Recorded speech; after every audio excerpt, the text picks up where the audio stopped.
About 86% of all farms in the United States are small family farms. To ensure that those farms can start and stay in business and pass along to the third, fourth, fifth, and sixth generation. We're currently at the Onetka's farm here in Nebraska. They're on their sixth generation. We have to change the way we think and do business. This plan includes 10 different policy pieces and agenda. Number one, and we talked a lot about this in the roundtable. Number one, ensuring a simple and streamlined and transparent tools that we have through USDA and across the government and application. Number two, ensuring reliable access to credit. So opening up the capital market, especially for new and entering farmers, but also for multi-generational farmers. Number three, ensuring working farmland is used to farm, not to put solar panels from China on top of. Number four, ensuring that small farms can be passed on to the next generation and for many generations to come. Number five, hyper-focusing USDA programs on our farmers. Number six is labor reform. If our farmers can't have the workforce that they need, which many cannot, don't have access to, we've got to fix that and change it. I know President Trump has talked about that in his recent cabinet meeting, actually 2 cabinet meetings ago. My counterpart at Labor, Secretary Lori Chavez-DeRemer, is hyper-focused on this as well through the H-2A program, but it's time to take a wholesale look at the labor force in our agriculture industries. Number seven, enhancing access to risk management and business planning tools. In your package, you will see some of those that we have put together and hopefully will continue to innovate.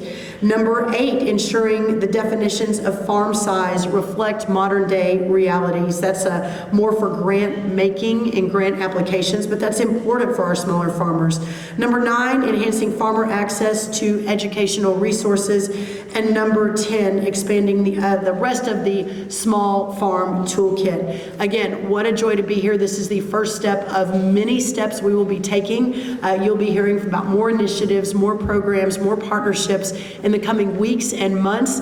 I like to say we are on Trump time, which means we don't sleep much and we work really, really hard, but we realize that the window of opportunity to really bring true prosperity, to save our family farms, and to put agriculture first out into the world, every day is one less day we have to do all of those things. And again, it just continues to be the great honor of my life to get to do this work.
The views and opinions of this program are those of the hosts, guests, and callers. There is substantial risk of loss in trading futures and options, which you should carefully consider prior to trading.